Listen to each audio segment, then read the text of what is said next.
c'est Charlie, j'espère que vous allez bien, que vous n'êtes pas en train de mourir. J'ai du mal à me dire que genre on est en juin et on est déjà en train de transpirer tous comme des bœufs. Je sens que ça va être long. J'espère que cet été va pas être aussi étouffant, c'est-à-dire que moi, par chez moi, il y a beaucoup de vent. Niette, il n'y a plus rien. Le vent il a décidé de tomber, je suis dans une des régions les plus ventées de France, il n'y a plus de vent. Le truc il est parti en vacances aussi. Bref, j'ai très chaud. Je me dis que peut-être du coup cette vidéo fera peut-être moins de 20 minutes parce que ça commence à être compliqué pour moi les vidéos de moins de 20 minutes. J'ai l'impression, bah attends, j'ai toujours été bavarde, mais là c'est vrai que plus ça va et pire c'est. Mais du coup je reviens pour vous parler de ce petit bébé, oui, que je me sers pour m'éventer, mais qui n'est pas très efficace. Je vous le conseille pas du coup comme éventail. Ça tombe bien parce que c'est un livre et que du coup c'est fait pour être lu. Yes. Je vais donc vous parler de Broken Girl. Et attendez, il faut vraiment que je me trouve un truc pour m'éventer parce que je vais mourir. Ouh, c'est bon. Donc je vais vous parler du tome 2 de la saga des Broken. Je vais pas vous mentir, vous l'avez vu dans le titre, c'est mon tome préféré de toute la trilogie. Tu vois, c'est un peu comme les enfants, c'est pas politiquement correct de dire que t'as des préférés, mais t'as toujours des préférés. Et bah c'est la même chose pour les livres. Je suis désolée de vous dire que c'est mon petit préf de la trilogie, voilà. Je l'adore celui-là. Il est très différent du premier. Dans le premier on est vraiment sur une romance plus classique je dirais, alors que là c'est vrai qu'on va pas se mentir, on commence à être plus sur de la romance suspense en vrai. Et j'ai adoré parce que je passe d'une héroïne qui est en train de s'affirmer mais qui est qui doute encore d'elle-même à une héroïne qui est obligée de prendre le pouvoir, on va dire ça comme ça. En gros, pour le résumé, donc il faut lire le tome 1, sinon là je vais vous spoil le tome 1. Mais de toute façon vous le savez avec moi, de toute manière je finis toujours sur des cliffhangers. Donc vous savez que quand vous regardez une vidéo sans avoir lu le premier tome, vous vous spoilez le premier tome 1. Donc à la fin du premier tome, Ethan a merdé, hein, c'est-à-dire que Ethan a menti à Méline et est allé voir son ex qui est en grande partie responsable de l'homme qu'il est devenu, c'est-à-dire un peu un trou du cul. N'ayons pas peur de dire les choses. Et c'est vrai que elle a rompu en fait, hein, tout simplement. Elle lui a dit ciao next, thank you next, hein, parce qu'elle pouvait pas tolérer ça. Donc du coup elle est partie une semaine à Seattle chez ses parents, mais clairement c'était pas ça qu'elle voulait, sachant qu'elle a pris un mois de vacances, donc en gros elle revient à San Francisco, il lui reste 3 semaines à tuer, hein, sachant que c'est une accro au travail, donc sans travail elle est un peu désœuvrée dans sa vie. Et là Camden et Dakota vont lui proposer un marché, on peut dire ça comme ça. Ils n'arrivent pas à faire coffrer Cindy, puisque Cindy est quand même la responsable du coma de Camden, hein, quand même, il a failli y passer. Et quand même de la tentative d'assassinat de Dakota, hein. Scott ne voulant pas témoigner contre elle, il se retrouve sans témoin dans cette affaire, donc en gros ils savent très bien que ça va durer des plombes parce que Cindy est une femme, enfin c'est une héritière et que elle est maintenant mariée à un magnat du pétrole, donc autant vous dire qu'il y a des blindax d'avocats, donc il faut beaucoup plus de preuves que ça pour la faire tomber. Et donc il propose à Méline d'intégrer l'équipe restreinte de Cindy en tant qu'assistante.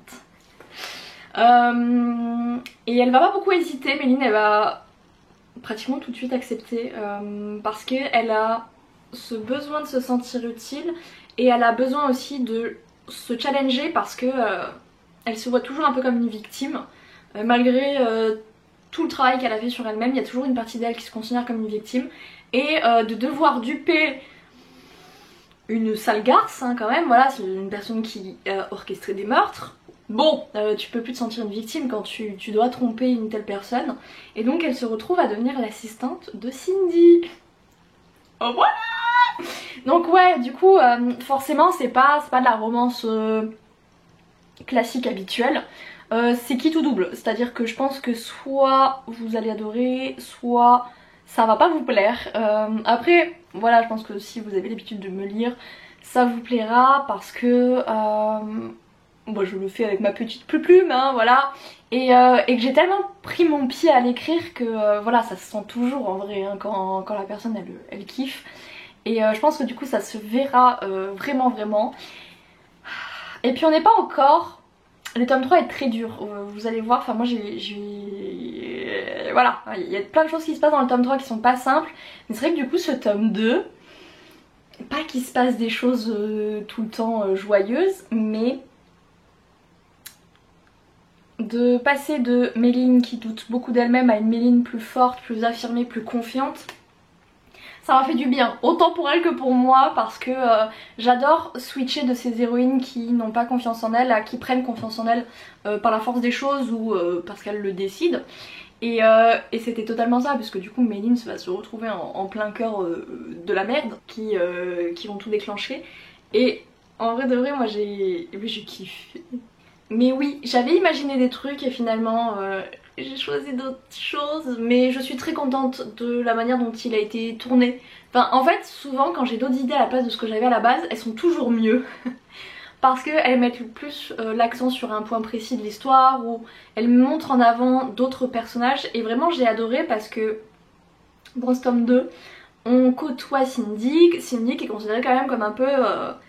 pas la grande méchante, parce qu'en vrai dans Playing c'est plutôt Scott qui a ce rôle là, mais elle est toujours un peu en arrière-plan. Elle a quand même provoqué pas mal de merde dans la vie de Camden et Dakota, on va pas se mentir hein.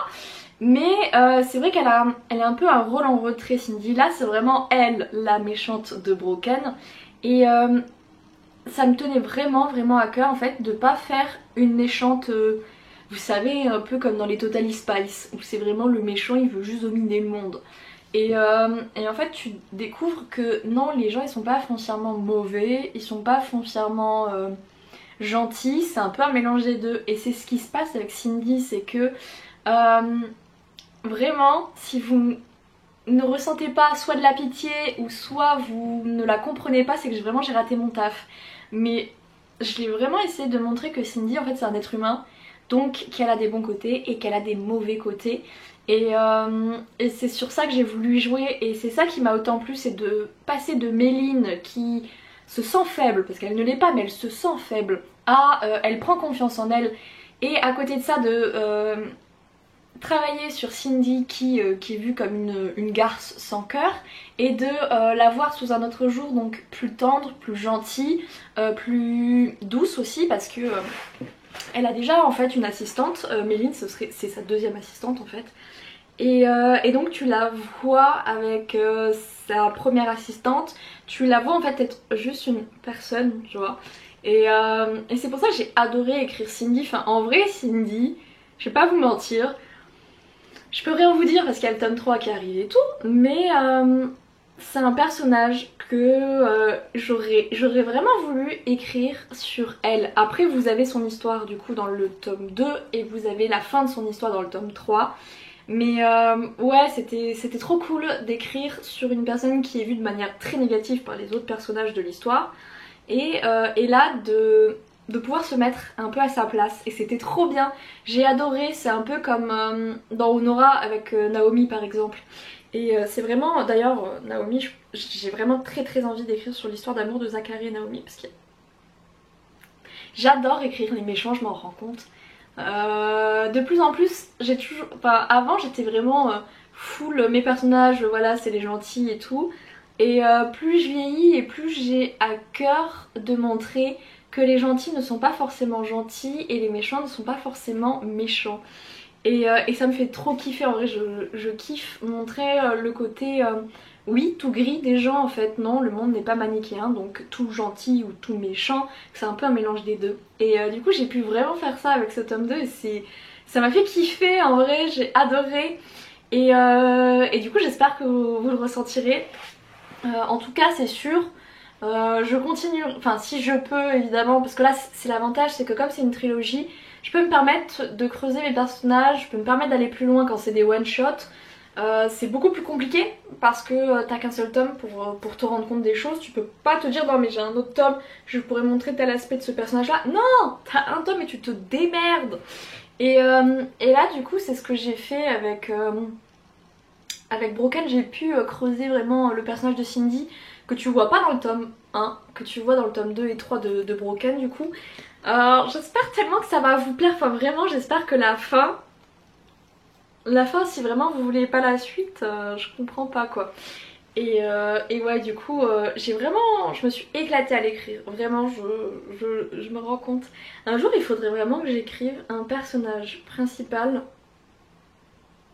qui est vu par les autres comme méchant mais qui lui ne se sent pas méchant. Parce qu'en vrai, et c'est souvent le cas en fait, il y a les méchants de votre histoire mais eux ne se sentent pas les méchants de votre histoire, ils se sentent le personnage principal de leur histoire.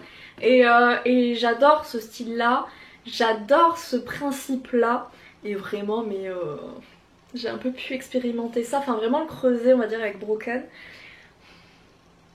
Oh j'ai kiffé, j'avoue, j'ai adoré, j'ai surkiffé, c'était trop cool en fait. Et ouais, du coup j'ai trop hâte d'avoir vos retours dessus. Il est toujours du coup, c'est vrai si j'ai pas commencé par ça, mais il est disponible en précommande à 3,99€ au lieu de 4,99€. Je vous conseille de profiter des précommandes moins chères parce que à partir de octobre, il n'y aura plus les petits prix moins chers. Il y a beaucoup de choses qui vont changer en octobre. Je reviendrai dessus en vidéo, sur le podcast et sur le blog parce que c'est un gros changement pour moi. Mais il va y avoir pas mal de changements et tout. Donc voilà, le prix moins cher. Je vois un moustique qui s'est collé à ma fenêtre parce qu'il doit faire tellement chaud qu'il sent la chaleur à travers ma fenêtre. Non enfoiré, tu n'auras pas mon petit sang. Fuis connard, fuis. En plus il est énorme. Mais du coup ouais, si vous voulez le profiter, le précommander moins cher, c'est le moment. Sinon il sera toujours disponible dans l'abonnement Kindle, abonnement du coup que vous payez 10€ par mois et vous avez accès au catalogue du coup de tous les romans qui sont dedans. Tous mes livres sont dans l'abonnement Kindle. Donc de manière générale, si vous n'avez pas envie de dépenser à peu près 5 balles en numérique et que ça vous dérange pas de lire en numérique, moi je vous conseille de payer l'abonnement un mois et de vous faire pendant vos vacances full livre à lire. Après moi je suis moins payée avec l'abonnement mais je suis quand même payée, c'est quand même pas mal. Mais du coup voilà, si jamais vous hésitez, il est dans l'abonnement Kindle si jamais vous l'avez ou qu'un membre de votre famille le possède. Et en papelito il est à 15,90€, ce qui est à peu près le prix classique. Donc du coup voilà pour les prix, voilà je fais les topo prix hyper tard. Mais du coup voilà pour ce tome 2, j'espère tellement qu'il va vous plaire. Parce que là je m'éloigne vraiment de la romance purement les relations entre les deux persos, même si elle y est toujours, hein, forcément c'est romance, il y a des scènes de sexe aussi puisque je considère enfin je le place en érotique puisqu'il y a 3 scènes de sexe détaillées, mais sinon c'est vrai qu'on commence à être un peu plus sur l'aspect suspense, partie suspense qui va s'intensifier aussi dans le tome 3. J'espère qu'il va vous plaire, vraiment en tout cas moi je me suis éclatée à l'écrire, j'ai vraiment adoré. Et j'espère que ce sera votre cas aussi. Moi je vais vous laisser là, je vous fais à tous et à toutes de gros bisous. Si vous voulez vous le procurer, tous les liens sont dans la description comme d'habitude. Et puis moi je vais vous laisser là, je vous fais à tous et à toutes de gros bisous. Je vous aime tous très fort, ciao ciao.